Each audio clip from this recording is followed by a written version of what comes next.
this is where you start to realize that there's something spiritual going on. Everything needs to change. I mean, everything. This is why society is resisting. Here's the crazy thing about power. Everything belongs to God. There's really no reason for an infant to have a neurotoxic level of aluminum in their body other than it was injected into them. And it's a pretty extensive profit system. They make $26.7 billion a year off pediatric vaccines because he was injured, and the people responsible don't want to take responsibility. Because why would you be so against these people having a voice? It says, we don't trust you as a parent to care for your child that we injured. They completely control your life in every single aspect. This is not a system that can be reformed. Houston should rightfully have the power and control over his own life. Completely denied and disregarded the law. This is the final wake up, where you remember who you really are and finally follow your God-given calling. Let's get into it. Okay, so welcome everybody to the final wake up. I'm super excited for this episode. I have Katie Asher here. Her and her son Houston were pretty heavily featured in the Telepathy Tapes. If you haven't already listened to it, go listen to it. It actually was #1 over Joe Rogan for, I don't know how much time. Was it like a week, maybe a little bit longer? A little bit. It was over Christmas, which is pretty impressive. Yeah. Like on Christmas Day, Joe Rogan was talking about the Telepathy Tapes, and we had actually outnumbered him or whatever. I don't know how the rankings work, but we were ahead of him. Yeah. For that little moment. So it's been a huge podcast. It has been so heavy on my mind and heart ever since I listened to it. I am totally honored just to be here talking with you. I feel like this is such an amazing, special opportunity, and I'm just excited to see what God has to say through us, where he's going to take things. So we'll just start with a little prayer. Our Father in heaven, thank you so much for bringing us together today. I pray for your protection over this podcast. Please let all the technology work just fine. No technological difficulties, please, Lord. Thank you for bringing us together. I pray that our voices may be able to get your message across. Please speak with the Holy Spirit through us. Let us say the right things. Let us ask the right questions and just weave your divine thread through this whole podcast. I know that you have your plans and your will, and that is all that I want to come out of this. So thank you again, Lord. Love you so much. And I say this in Jesus' mighty name. Amen. Amen. Thank you. Thanks for having me. Yeah, I'm so excited to have you on here. Do you want to give a little bit of an introduction? Because I listened to Telepathy Tapes. I read your book, The Book of Heaven. So I know your story pretty well. But for any of my listeners who either haven't heard the Telepathy Tapes or brand new to this, I would love for them to just get a little bit of a overview of the whole thing. Sure thing. So I'm Katie Asher. I'm a single mom with 5 children, and I've had to do most of the raising and supporting and everything by myself. My second son out of 5 has severe autism. It was regressive autism, and it was devastating, and the challenges were extensive. We were told there was no hope. He was severely disabled. They said he was intellectually disabled, and we believed it. And after 21 years, my son communicated his first intentional words, and that was, "I'm in here." Clearly, that changed my life forever. Wow. And once he began to communicate, he began to explain that he experiences the world very differently than neurotypicals, and other non-speakers like him have similar experiences where they are experiencing, because of their loose connection to their physical body, they're experiencing the metaphysical realm, the spiritual realm, and all of its wildly active, busy, thriving energy all around us. So they have a very unique perspective. That was just the beginning. He explained that he had abilities, not just to see the spiritual and metaphysical realm, but to hear. So he could hear other people's thoughts, feel other people's feelings, and had extraordinary spiritual experiences and awareness. And so I wrote our story under duress, under his duress. And And that was what catapulted us to being featured in the Telepathy Tapes. And from that opportunity, we were just continuing to share our story and share our hope, with the hope that we will open up people's eyes and hearts to how incredibly everywhere God truly is, and how he longs for us to take him completely at his word and to not doubt, and to do the extraordinary work that Jesus Christ did, that we get to be a part of and participate in. That his plan for us is to believe him and not doubt him, to look at his word for truth, not our circumstances. And that's our story. Amen. Yeah, I feel like this conversation is so important because you are Christian, Houston loves Jesus, and I just feel like there's people who've been asking me, from my audience who know that we're doing this interview, asking me, is the Telepathy Tapes Christian? Why didn't they talk about Jesus? And there's just this kind of dilemma of people who don't know how or if to trust what's happening. Is God in this? So we'll definitely get into that, but I'm going to try and just take it baby step by baby step. I just want to make a note to the audience and to you, for myself, that I am by no means an expert on autism. I actually am very uneducated about it. So if I ask weird or like triggering questions, I just ask for grace from the beginning. Yes, I really don't even know what I'm talking about. So yeah, if my questions are naive, if I stumble a little bit, just know that I am coming from a complete beginner's stance. Yeah. And I'll do my best to explain why I might use certain words or why something might be upsetting, because people don't know. And I understand they don't know. Okay, yeah, that would be great. And then, yeah, I know it's a tender topic, so I will be handling everything with as much care as I can. And I also know, for everybody, but also for Houston and just this population of people, that nervous system regulation is really important. And so I want to ground us down right now, calm us down, kind of just get us into that state where our mind and our hearts are working together so that we can have a really successful conversation, deep, meaningful, loving, all the above. So we'll just do this really quick, maybe like 60 seconds. If you'll put your hand on your heart and just start to breathe in and out through your nose a little bit more slowly and deeply than usual.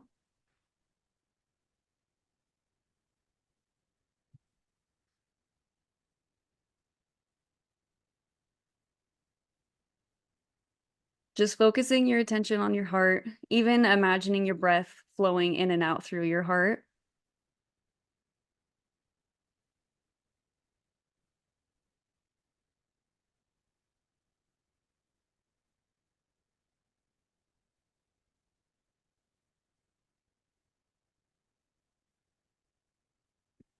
Breathing in a smooth, even rhythm. I like to breathe in for 4 to 5 seconds and out 4 to 5 seconds.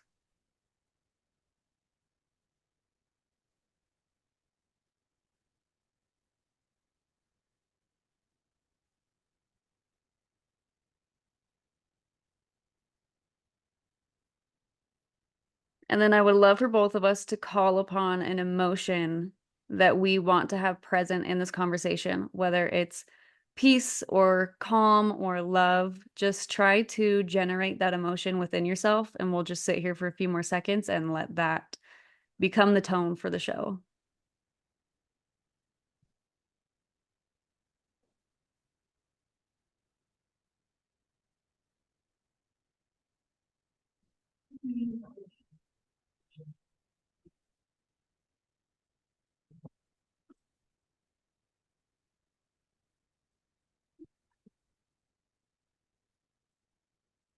Okay, how are you feeling? Pretty good. Thank you. Awesome.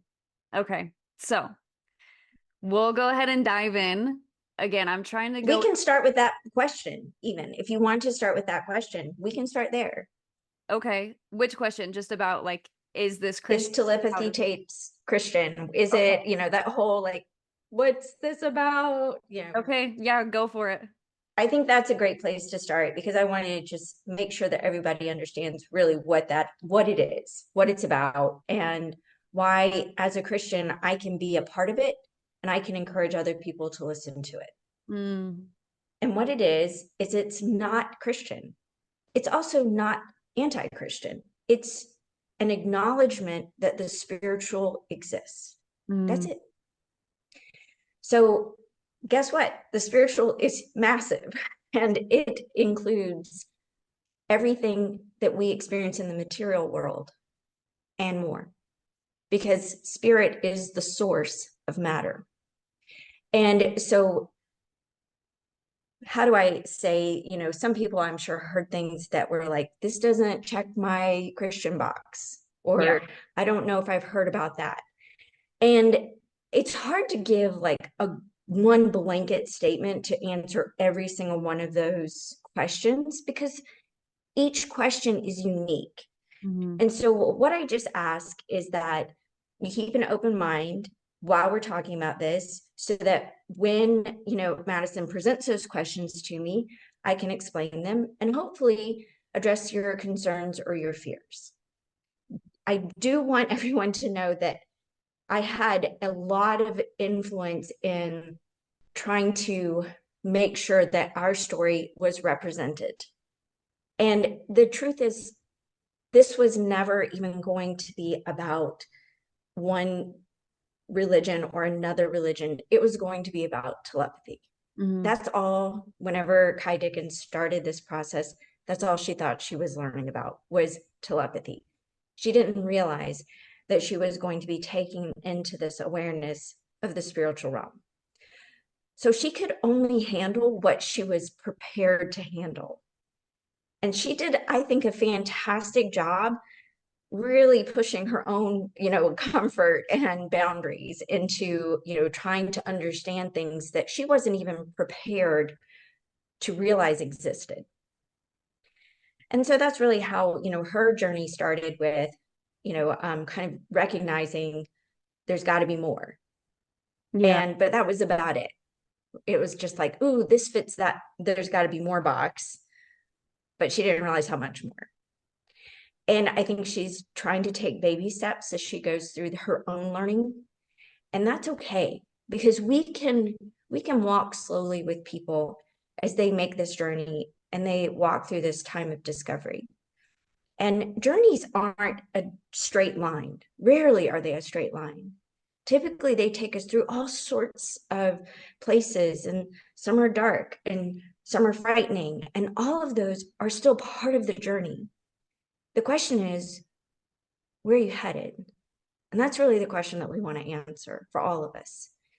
And there's I think it's in Prince Caspian when C.S. Lewis writes about how, these the kids they were, all right, we're going to follow Aslan. And then Aslan takes them into the dark, deep caves, into the utter darkness. And they're like, I thought we were following Aslan. Why is he taking us down here? And there was something to learn there. What we need to do, no matter where we are going, no matter what we are hearing, is we need to be just having our light, the word of God. That is our light. That is our lamp. It is a light into my path, or a lamp into my path and a light into my feet. And that's what we are to use to light our way. So as we progressed through this process, I definitely shared, the Christian perspective with Kai, and she's 100% open to hearing our perspective and to honoring us. And she couldn't just make it about our story. So it's about a lot of people's stories. And hopefully I represented Christianity well, and I will continue to do so. All right, let's pause real quick. Are you feeling the nudge? Like, there's a call on your life, but you just don't know what to do with it? I made a free video training for women just like you, from confused to called, and it's gonna unlock clarity, direction, purpose, and confidence rooted in your relationship with God. If you've been stuck, scared, or second guessing for way too long, this is your moment. Watch the free video at the link in my bio, at my Instagram at madison.palica, and let's get you moving in your purpose today. All right, back to the episode. Love it. Yeah, and for anyone, whether you have or haven't listened to the Telepathy Tapes, I highly recommend reading her book, The Book of Heaven. It's on Amazon, right? Yes, it is. because that just gives this whole new dimension to the whole Telepathy Tape story. And hearing your story specifically, like just every step of the way, your whole life, everything comes together in such a beautiful, magical way where you can see God's hand in every part of it. And like you said, in the deep, dark caves, like it's not just easy. This didn't come about because of just some magical, fun fantasy land thing. It It is, wasn't a dark night of the soul, it was a dark 50 years of the soul. So that's kind of my frame of reference. It yeah. was, how do I believe you, God, when this is my life? Mm-hmm. And that's the truth. So, can you give us kind of just a foundational understanding of what exactly autism is and specifically what it is that Houston deals with? Autism has grown in its definition. So I want to go back to what it was originally used to define. And I think that would give people a better understanding of, why a lot of us parents are upset about the use of the word so broadly, and what we think it means versus what other people think it means. Mm. And so when Houston was diagnosed, I want you to understand the regression happened in 1997. So this is a long time ago. Okay. So he's 28 now. And I didn't get his diagnosis because it was very difficult to even get a diagnosis back then. I had to wait 6.5 months just to get an appointment to have them examine him. And there were three options. And I had read every single thing that there was to read back then, which was not a lot, but I had read every single medical journal there was to know.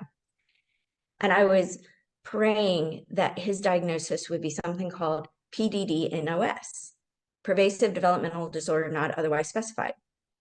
Because there were three definitions back then, or diagnoses. There was Asperger's, there was PDD-NOS, and then there was autism. And autism had mild, moderate, severe. But you didn't want autism because with PDD-NOS, there was a chance they could develop out of it Right. and progress enough to have full functionality. And with autism, there was no hope. And that is what we were told. This Mm. is lifelong. There is no hope. Your child's given an intellectual disability label, and they're removed from society, basically. And the symptoms are, of course, non-speaking, but inability to sleep,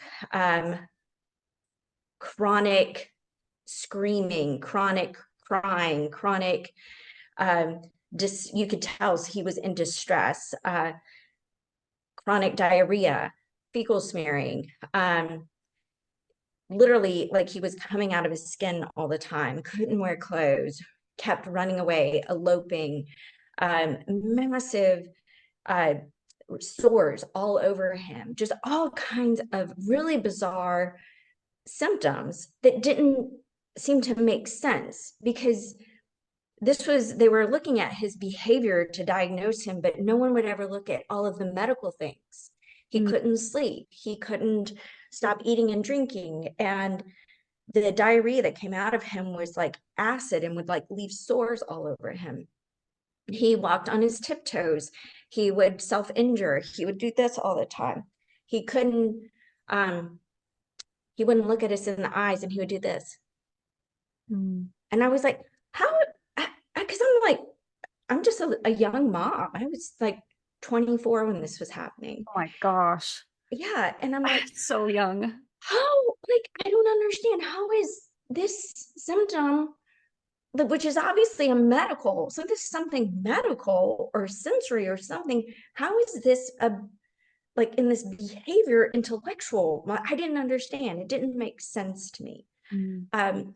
But I was told that was it. Good luck. There's nothing we can do. And it pretty much brought did like a complete it destroyed my hope. That's the only way to explain it. Because whenever you have something that debilitating, of course, like any parent, you're like, you pray. Okay, I'm going to pray this away. This is God, answer my prayer. God, answer my prayer. Heal my son, heal my son. And you know, you do that for a while, and then the despair just really kicks in. And what you don't realize is when you start to doubt God, what comes up running, flooding, like literally like the dam has broken, is fear. So the second you start not believing God, fear totally takes over. And I had every single version of that. I don't think I lacked any of them. I remember at one point thinking that when he would elope constantly, just one time after another, and I was saying, like, I really think that I should be studied because I am going through all the stages of grief every single time he elopes. Mm, And then I realized that I was actually skipping some. And I'm like, that's strange. I'm like, now I'm like jumping to different stages. And it was really kind of, I was trying to take some examination of myself and how I was approaching this and dealing with what was catastrophic in our lives. It stole everything that you can steal. Not only did he lose the opportunity to be educated, but we weren't included in any part of society. We weren't included in church. We weren't included in the community. All of my friends no longer wanted to be my friends because having me over meant having Houston over, which meant a disaster of some kind. mhm, And so just very quietly, everyone left. And mm. so there I was alone. And then of course, we dealt with all of the financial crisis, and I was in an abusive marriage. So I had all of that going on too. And somewhere in there, hoping became too much. I just couldn't keep it up. Yeah. And so I gave up. And I was in that place for a very long time. So that's what autism looks like to me. It means severe self-injury. It means never sleeping. It means him running away. It means him being hit by a truck. It means nakedness. It means screaming. It means hands over the ears. It means obsessive eating and drinking. It means isolation. It means sores everywhere. It means aggression. It means terror. It means all my other kids hate me. I Mm, don't know what it means to these people who get on TikTok and sit there and talk about their autism, but they're not dealing with what I'm dealing with. And I am offended by them using my child's diagnosis for what is not what my child has. mhm. Yeah, I think it gets thrown around a lot these days. Well, it happened with the Neurotribe book by this gentleman who has absolutely no experience in the world of diagnostics or autism or severe autism. He was a food critic, and he wrote this book on neurotribes and basically said, oh, all those geeks in, Silicon Valley are really autistic. He was talking about people who have Asperger's. Mhm. And so basically then it became, if anyone has a quirk, if anyone has a this, if anyone has any kind of social anxiety or anything, then that's just a type of autism. So then they completely changed the diagnostic criteria, gave basically now anyone can self-diagnose. And I can't even tell you how many emails I get where people are able to type and talk on the phone and post a video, and they talk to me about their undiagnosed autism. And it's hurtful to me. It truly is hurtful. And then the people who say that they speak for autistics, I've gotten messages from people who have complete functionality of their body and life, who can speak, who can talk, who are married, who can drive a car, who can work, who have total function of their body, and tell me that they speak for my son, but I don't speak for my son. Wow. It's a real, not only is it it lacks all compassion, but it's inaccurate. Mhm. If you can do all those things, then you don't have what my son has. Right. But to tell a parent that their experience isn't real, that your experience and you don't know me or my son, and that you speak for my son. I mean, yeah, a lot of the parents say, if you speak, you don't speak for our kids. And the DSM-5 basically was completely changed to massively include a lot of really undescripted symptoms so that anyone can claim being autistic. I've heard people now say, well, I think all humans are on the spectrum. And I'm like, it's not a spectrum. Mm, This is like a severe biomedical, neurological disability. right. And can you, because you mentioned that he started to regress, can you talk about the Yes. early year, months, however long of his life, and then what happened that caused him to start regressing? Yes. Houston was, I think, honestly, he probably wasn't producing enough glycoprotein or some type of cellular issue as far as his immune function. Because what happened was he was developing perfectly normal. And he met every single milestone was like 100%, 100%, 100%, 100%. And then he got his DTP Hib shot, which, just so everybody knows, the DTP Hib shot is what the big pharma and the manufacturers went to Congress with because there were all these people suing them. And they said, we can't make this anymore because it's costing us too much. We have too much liability. It's costing us too much legally. And Congress, of course, the health department wanted them to make vaccines safe. And the big pharma said, we can't. Mm. There's no way to make them safe. And that is why they were given immunity, because there was no possible way to make them safe. So they didn't take away the shot, they just gave Big Pharma the immunity and said, keep going. Yes. So they're still giving this today. Yes. Oh, It's now called DTaP Hib, but it is usually when things start to go wrong. It's this one and the MMR, which is the one that comes after it. So what happened to Houston is he immediately started, it was within 5 days, and he started breaking out in something called petechia, which are these little red freckles. And when he was like, what's this? I was thinking, is it a food rash? Like I'm trying to figure, like, figure out what it is. And I called the doctor and they said, come in immediately. It was a Saturday morning. And the doctor looked at him. He walked out. He walked back in and he said, I've already had him admitted to Arnold Palmer Hospital. Would you like an ambulance? And I was like, what's wrong? And he said, we need to run tests. He wouldn't even tell me. wow. We get there, a hematologist met us, and she said very simply, she said, your son either has leukemia or immune thrombocytopenic purpura. Please remember the word thrombocytopenic. Also remember immune. So just so you know. So they do all these tests.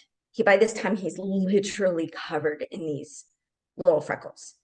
What I didn't know is that's his immune system killing off his blood platelets. He was literally bleeding internally. That's Wow. what that is.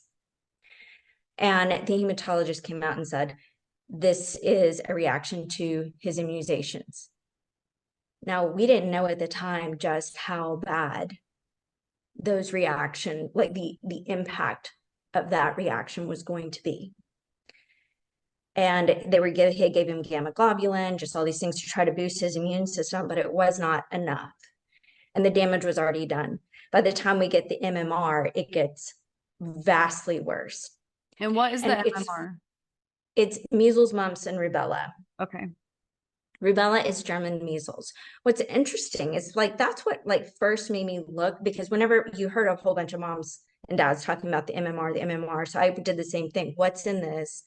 And then I see the rubella, and you see this link between autism and rubella before there was a big pharma, right? I mean, not that, I mean, there were vaccine farms and things like that. By the way, just so everybody knows, what they used to do, there's a man named Jenner who, this was his whole idea, and he would take pus off of animals, especially cows and horses, and mix it in with stuff, and that was the pox that you were supposed to take to essentially, they would scrape off part of your arm and inject that into you, and that was supposed to give you immunity. It didn't, but that's irrelevant. That is what it is. It's literally from this pus of animals. Okay. Gross. And really gross. But so rubella, and what was happening is when mothers were getting rubella when they were pregnant, the child would often have these, what we would call autism. Okay. And this is maternal onset. And so I'm going to very quickly explain why this all matters. And you can see the link between the MMR, rubella, maternal onset, the vaccines, the whole thing. Okay, so basically what autism is the body reacting to an immune event. So there is an immune event. And what happens is the immune system is triggered.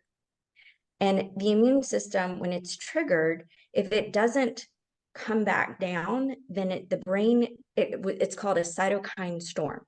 Okay, I've Right? heard of this. Yes, no, a cytokine storm is essentially a massive amount of IL-6, interleukin 6, is released into the body. And if a chronic amount of that is basically released into the body starts experiencing massive organ dysfunction, sometimes failure.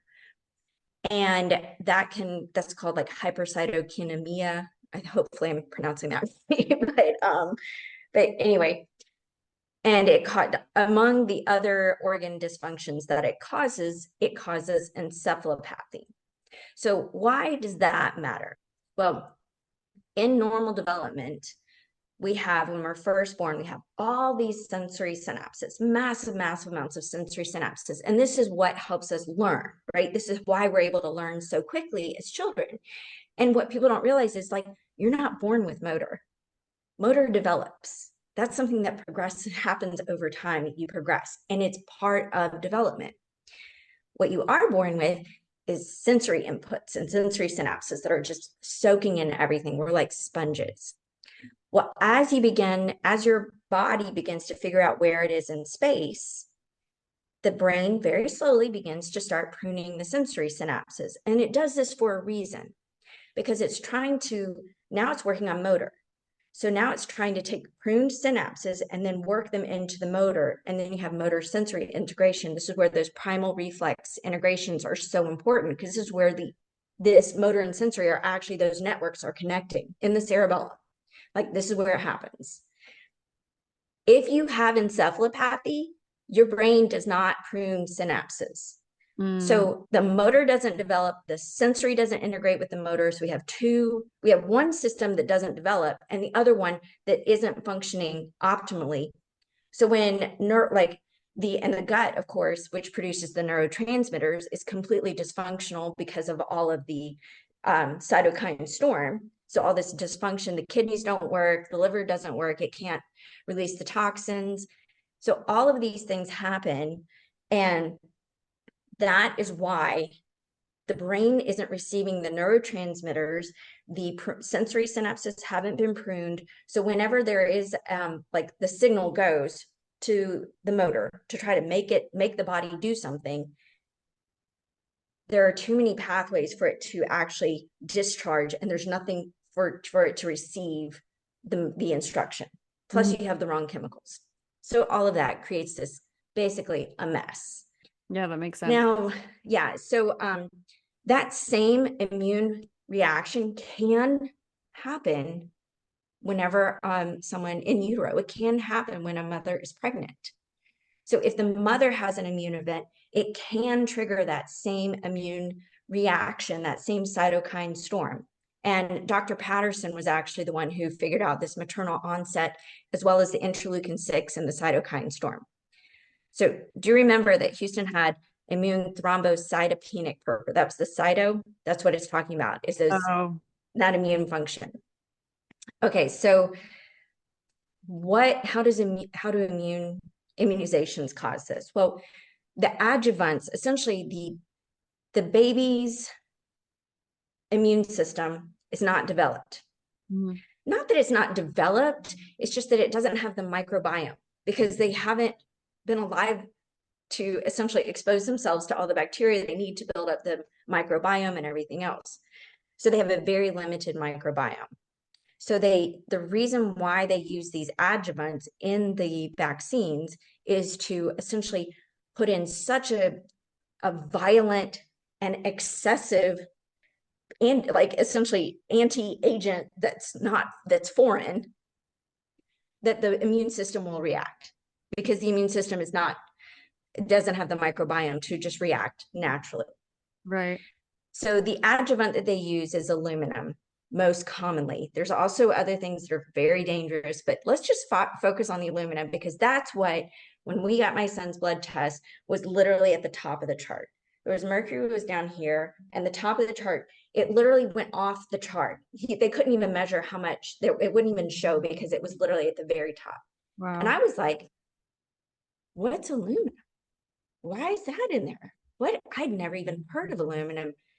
And, or not that I hadn't heard of it, I hadn't heard of it Yeah. being in a bag. Like, why is there aluminum? And I mean, there's really no reason for an infant to have a neurotoxic level of aluminum in their body other than it was injected into them. Yeah. So the reason why aluminum is dangerous, just so everybody understands, it has an atomic number of 13. The way chemistry works is you can have any element, right? Can have up to 2 electrons in their first shell, and every shell after that can have up to 8. So 4 pairs, 2, 2, 2, and 2, right? And the outermost shell is called the valence shell, and that's what determines how electronegative any element is. So aluminum's number is 13. You have 2 in the first shell, 8 in the second shell, which means the valence shell, which determines how electronegative it is, has 3. That's highly electronegative. So what it's trying to do is steal electrons. So what happens is it steals electrons, right, to try to fill that shell. Well, then those cells that it stole from are now missing electrons. So what do? They steal electrons. This keeps happening, this like massive oxidative cellular stress, until homeostasis is reached. So in one person, it happens fairly quickly. Great, good for them. But in somebody else, it goes on without any constraint. And it's just basically stealing and destroying and destroying and destroying and destroying. Just And never. that's what happens. Well, eventually it ends, but it's done so much damage by that time, which is, of course, what triggers the interleukin 6 and the cytokine storm and the encephalopathy, the organ damage, and everything else. And another question real quick is, you had mentioned Asperger's earlier. What exactly is the difference between autism and Asperger's? Ido Kadar said that he met someone with Asperger's and it didn't even seem like the two of them had the same thing. So Asperger's tends to be the way they have clinically defined it is an inability to read social cues. And so they have their own essentially way of dealing with sensory input and information. They typically are processing a lot of great information. Their mind works beautifully. They're incredible human beings, and the way their mind works should be respected and honored. And I have absolutely no problem with them receiving the support and diagnostic help that they need, but it's not what my son has. It just isn't. Yeah. Okay. So how old was he when he got these shots, and then he had the cytokine storm? Cytokine storm, Okay. yes, immune thrombocytopenic purpura, but yes. Okay. He So was 8 months at the first shot, 12 months at the second one, and it was like I was literally watching my child vanish right in front of me. One dad's described it as watching, it's as if your child was stolen in the middle of the night and all that was left is this bewildered body. I think that's such a great way to explain what we as parents were experiencing. Like, you go to a well check and come back without your kid. That's what is happening, except it's not even that your kid's not there. It's this bewildered body. That there was a hearing in 2000. Yeah, I'm pretty sure it was 2000. It was literally the same time I was getting Houston's diagnosis, in April of 2000. Congressional hearing of all these parents who were sitting there describing the massive chronic diarrhea, the destruction of furniture, the sores, the inability to speak. And they were just literally describing it. Like, Congress has known. This is not a secret. They've been made fully aware of what happened to these children's bodies after they experienced a well visit. profits over people. Yes. And it's a pretty extensive profit system. They make 26.7 billion a year off pediatric vaccines, but that sets them up to make 500 billion a year from all of these psychotropic drugs that these parents have to give their kids to try and get some type of control over what's going on in their kid's life. And also, those things are bad too. Yeah. So they said a lot of times, go. like, yeah, because there's seizures, there's massive seizures. Houston had constant seizures. I forgot to mention that. Like, that's not a disability. I mean, that's not an intellectual disability. Seizures are not an intellectual disability. And but clearly something was going on in his brain that was hurting him.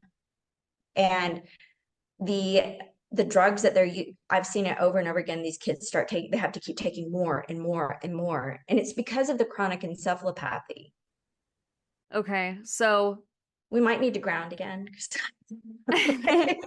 Fine by me. Do you want to? I can take us through another. No, it's okay. But I am passionate about this because my son he lost his ability to live his life in his body. And he is a normal human being who wants what everyone else wants. He wants a family. He wants an education. He wants a career. He wants to have meaning and purpose and live a life of fulfillment. He wants to sail the seas. He literally wants to be able to learn how to sail a ship and sail the world.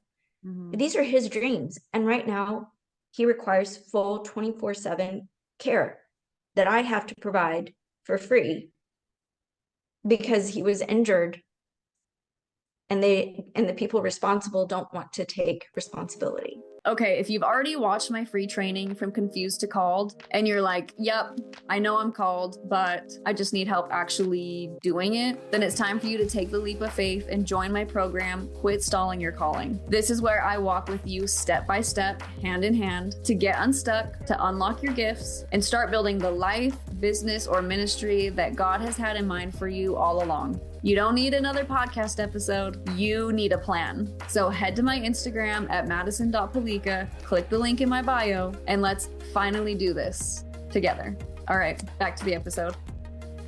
And it seems like there's even a campaign against them still when it comes to them speaking, when it comes to, like you talk about in your book, presuming competence. Yes. It's like not only have they taken normal bodily function and a normal life from these kids and their families, but they have stacked up all these other things against them. Yes, this is where you start to realize that there's something spiritual going on, because why would you be so against these people having a voice? Why are you so adamant that they will not be allowed to speak and communicate what they're experiencing? And there was this one non-speaker who, she said something profound. I'm going to try and find this real quick because it's worth it.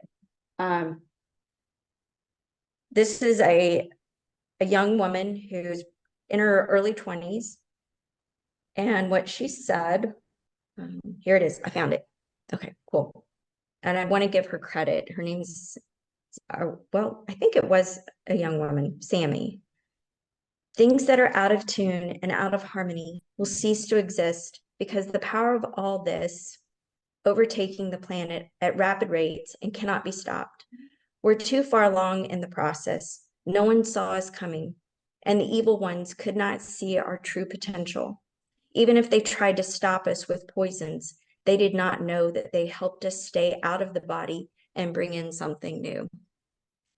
So what the enemy planned for evil, God planned for good, not just for the saving of many lives, but really the saving of humanity. This is about the world we made is utterly wrong. We've chosen everything that doesn't align with God's will and his word and with his creation. We've chosen all these counterfeits, all these artificial substitutes. We've chosen corrupt systems and institutions that value things that are not in alignment with God.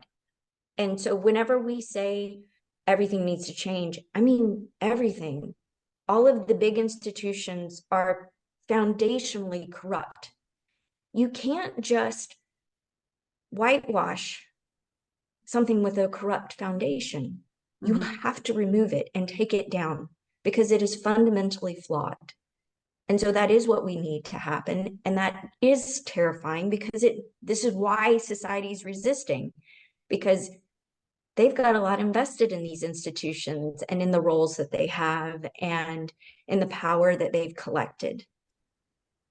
Here's the crazy thing about power. People think it's theirs, and it's not. Everything belongs to God. And I'll talk about this, but in multiple ways, but it's energy, right? And energy cannot be created or destroyed. It can only be transferred. And where it is now currently being held up has to be transferred back to where it should rightfully be. Mm. And it should rightfully be, I should rightfully have the freedom and power over my life. I should rightfully have that. Houston should rightfully have the power and control over his own life. And they have taken that power away from us. And I want everybody to understand what happens like when your kid gets out of school, right? You've been stuck in this horrific educational system for, basically they get to stay there until they're the last day of their 21st year of life. What happens then? Well, there's very little. It's all on you. And now you get to enter into being essentially an employee of the state, where they come in and monitor the job that you're doing, that you've been doing for nothing for 22 years.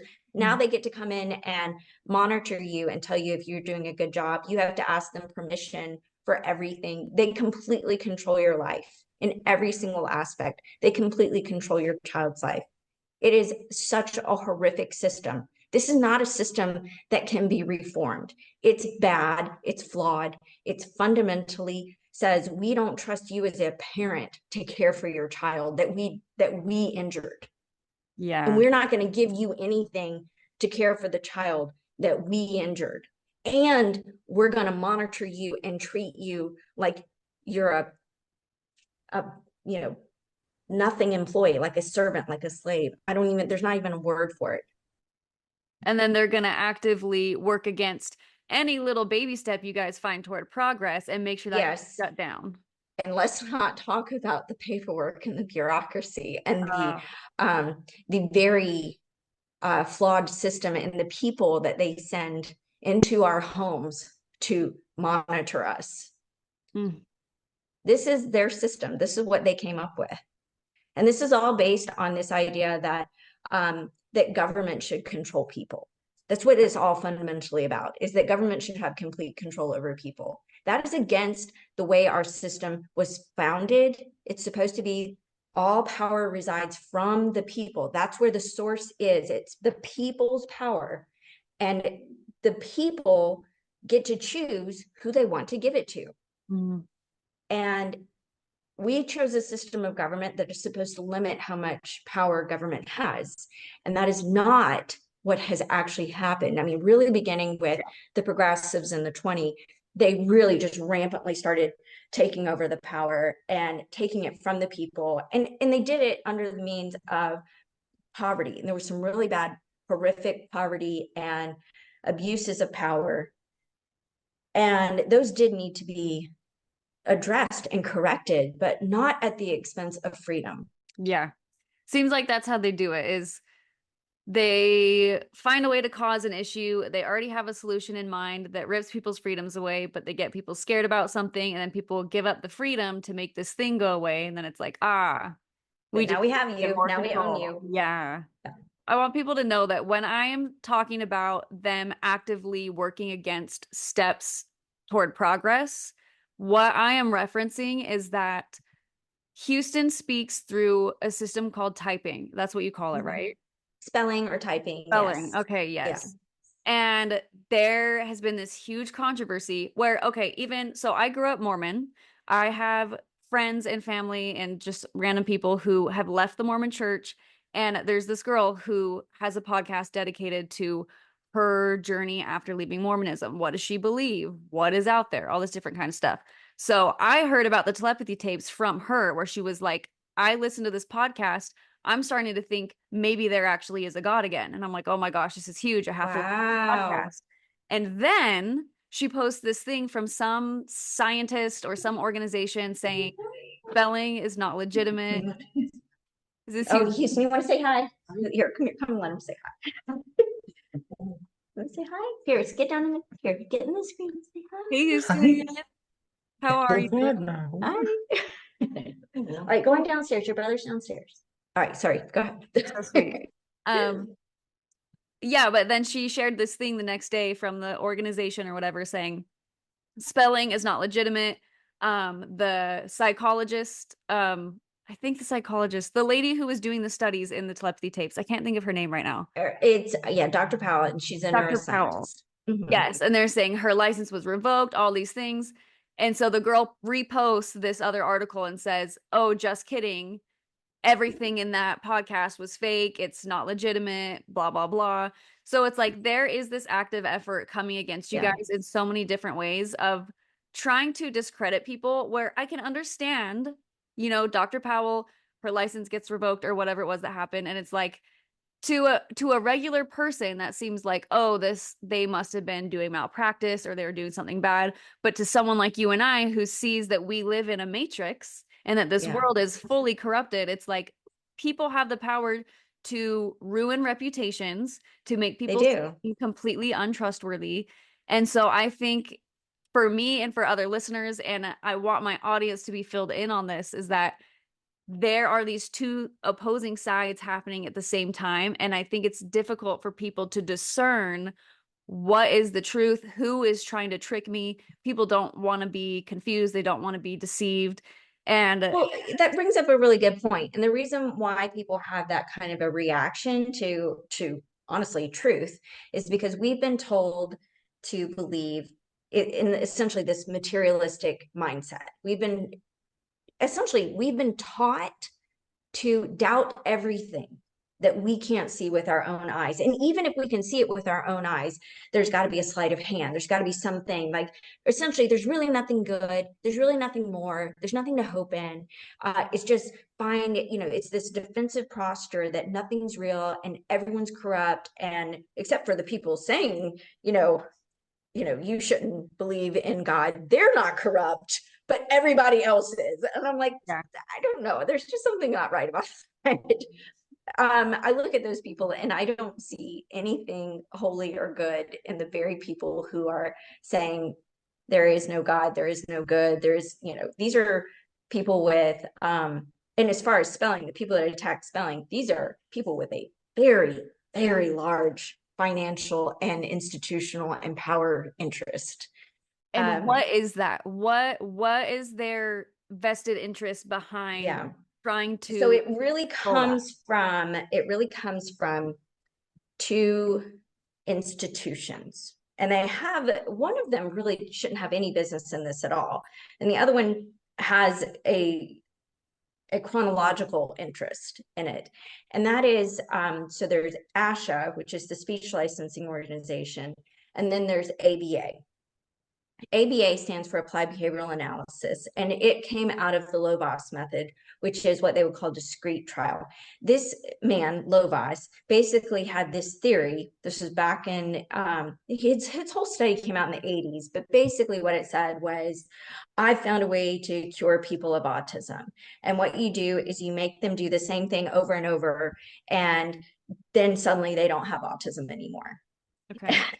You basically break down every single task into these tiny little tasks, and you make them repeat them over and over, and then they don't have the traits that we would call autism. The unfortunate thing about his method and his test and his study was he eliminated anyone that he thought was intellectually disabled, which meant any non-speaker. And essentially the study was never able to be reproduced. They were never able to, reproduce these results. How on earth is this now paid for by insurance when they were never able to actually reproduced these original study results. Not only that, it's been by United Health Group and by the Department of Defense have both done studies on ABA and shown that despite the massive amount of money and time and investment and data that they've collected, it doesn't work. It literally doesn't work. Why are we doing this? Why are we continuing to pay for something that does not work? I will tell you why. Because they get paid 40-hour billable hours a week per non-speaker. That basically represents $7.62 billion for the ABA industry. Wow. So they have a really, and it's projected to grow because, of course, 4.4 of that's a worldwide. 4.4 billion of that is US. Wow. So the bulk of it is in the US. And so they do not want to see that gravy train disrupted. And so they have because they've developed this whole system on this idea that these are intellectually disabled individuals, that they do not presume competence. And so they're going to their only way they can learn is to have everything broken down. This is all based on this whole idea of language acquisition that was discussed at this philosophical argument between how do humans think? And it was between Skinner and Chomsky. And Skinner basically said that the only way people learn language is by having it decoded to them. And Chomsky said the brain is naturally wired for language, and it's learning constantly, and it learns language just all around it, just from being in the environment.